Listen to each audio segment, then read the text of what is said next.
আবার চলে এলাম তোমাদের সঙ্গে একটুখানি গল্প করতে। আসলে আমি না রোজই চাই যে তোমাদের সঙ্গে একটু একটু করে গল্প শেয়ার করব, কিন্তু সময় হয়ে ওঠে না। অনেকেই আমাকে বলে তুমি ব্লগ শেয়ার করো, কিন্তু সেইভাবে সময় করে উঠতে পারি না, জন্য ব্লগগুলো পোস্ট করতে পারি না। সকালবেলার যে জার্নিটা সেটা একটা বিশাল যুদ্ধ মনে হয় আমার কাছে। লাস্ট ব্লগে তোমাদেরকে আমি বলেছিলাম মা আর ছেলে বাড়িতে নেই, হ্যাঁ 2 দিন থেকে ঘুরতে গেছে। যেহেতু গতকাল ছিল সানডে, তো বাকিটা সবকিছু ম্যানেজ করে নিয়েছি, কিন্তু আজকে মানডে, আজকের থেকে তো আমাকে আবার অফিস জয়েন করতে হবে। অফিসের পাশাপাশি ঘরের সমস্ত কাজও তো করে যেতে হবে। সকাল সকাল দিদিভাইয়ের কাজগুলো এসে কমপ্লিট করে দিয়ে যায়। তাছাড়াও তো বাকি কাজ অনেক কিছু থাকে, যেমন মা সারাদিন থেকে টুকটুক করে করতে থাকে। আমি বাইরে বেরিয়ে গেলেও কিন্তু ঘর এলোমেলো করে রেখে একদমই যেতে পারি না। কারণ অফিস থেকে ফেরার পর আমি যে ঘরটাতে ঢুকবো, সেই ঘরটাতে যেন একটা স্বস্তির নিঃশ্বাস ফেলতে পারি। আর যেখানে যেটা রাখা থাকে সেটা যেন আমি ফিরে আসা আবার সেই জায়গাতেই পাই। আর এই তাড়াহুড়োর চক্করেই কিন্তু আমি কোনো রকম কোনো ক্লিপ নিতে পারি না, কিন্তু আজকে ভাবলাম যে না, কিছু ক্লিপ নিয়ে নিই। রাতের বেলা অফিস থেকে ফেরার পর রান্নাঘরে যতটুকু কাজ থাকে ততটুকুই করি, বাকি আমার কোনো কিছুই করার এনার্জি থাকে না। দুটো মানুষ বাড়িতে আছি, দুজন কিন্তু দুই দিকে দুভাবে কাজ করে যাচ্ছে। এখন ছেলের স্কুলটা অফ আছে, কিন্তু কয়েকদিনের মধ্যেই তো আবার ওর স্কুল স্টার্ট হয়ে যাবে, নতুন ক্লাসে নতুন জার্নি, নতুন একটা আনন্দ যাকে বলে। পাপানকে ছাড়া বাড়িটা যেন একদম খা খা করছে। সারাদিন তো যেমন তেমন করে কেটেই যাচ্ছে, কিন্তু রাতে অফিস থেকে ফেরার পর ওর মুখটা না দেখলে একদমই যেন ভালো লাগে না। আর আমি অফিস থেকে ফেরার পর তো সারাক্ষণ পেছন পেছন থাকবে, আর সারাদিনে যত বকবকানি আছে বকবক করেই যাবে আমার পেছনে। আজকেও কিন্তু সকালের চাটা আমার হাজবেন্ডই বানিয়ে গিয়েছিল, কিন্তু আমি না কাজের তালে না চাটা খেতে একদম ভুলে গেছি। তাই ভাবলাম যে ভুলে যখন গেছি বাকি কাজগুলো কমপ্লিট করে নিই, একদম অফিসে বেরোনোর সময় চাটা খেয়ে বেরোবো। আজকে রান্না সেরকম কোনো কিছুই ঝামেলা করব না, কারণ কালকের তরকারি ডাল সবকিছুই রয়ে গেছে। দুটো মানুষ আর কতই খাই। বিকেলের পরে একটুখানি বেরিয়েছিলাম, রাস্তায় হাবিজাবি খেয়েছি, আরো রাতের খাবারটার 12 বেজে গেল। তারপর তো বাড়ি ফেরার পর অনেকক্ষণ থেকে ঝড় বৃষ্টি হয়েই গেল, ঘুমিয়ে পড়ার পর কখন কমেছে সেটাও বলতে পারবো না। এদিকে গ্যাসে আমার রান্না বাড়ি হচ্ছে, আমি এদিকে ভাবলাম মিল্কশেকটা বানিয়ে নিই। সকাল সকাল আমি ভারী খাবার কোনোভাবেই খেতে পারি না। একটার মধ্যে কিন্তু আমি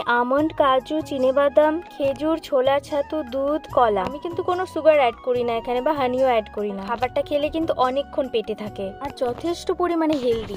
আমি তোমাদের সঙ্গে আমার একটা অভিজ্ঞতা শেয়ার করছি। আমি যখন আগে জার্নি করতাম, আমি গাড়িতে বা বাসে যখনই উঠতাম আমি ঘুমিয়ে পড়তাম। মোটামুটি 2 বছর থেকে আমি এই শেকটা খাওয়া শুরু করেছি, আর এটা খাওয়ার পর থেকে কিন্তু আমার সেরকম শরীরে কোনো ক্লান্তি নেই। কারণ একটা কথা কি বলতো, আমাদের প্রত্যেককেই কিন্তু কাজ করতে হবে নিজেদের জীবন বাঁচানোর জন্য। তাই আমার মনে হয় সবসময় লাইফস্টাইলটা একটু হেলদি রাখা দরকার, কারণ আস্তে আস্তে কিন্তু আমাদের বয়স বাড়ছে, বয়স কমছে না। আমি নিজে যদি সুস্থ থাকতে পারি, অবশ্যই আমার চারপাশটাকেও আমি সুস্থ রাখতে পারবো, এটাই আমার মনে হয়। ছেলেকে আগে বাটির মধ্যে ড্রাই ফ্রুটস দিতাম, ওটা ওভাবেই পড়ে থাকতো, ওকে কিছুতেই খাওয়াতে পারতাম না। আর খেজুর তো একদমই খেতে চায় না, এটা কিন্তু চুপচাপ খেয়ে নেয়। আর ড্রাই ফ্রুটস এর জন্য আমাকে চিৎকারও করতে হয় না রীতিমতো। হাতে সময় অনেক কম, তাই যে পাত্রের মধ্যে খাবারগুলো রাখা আছে সেই পাত্র ধরেই কিন্তু আমি গরম করে ফেললাম। কড়াইতে নামানোর আমার একদমই সময় নেই। খাবারটা ধরে যদি তুমি নাড়াচাড়া করতে থাকো তাহলে কিন্তু বাসন আর পোড়া লাগবে না, তো সেরকম কোনো চিন্তা নেই। ভাতটাও কিন্তু নামিয়ে নিলাম, সবকিছু এদিকে কমপ্লিট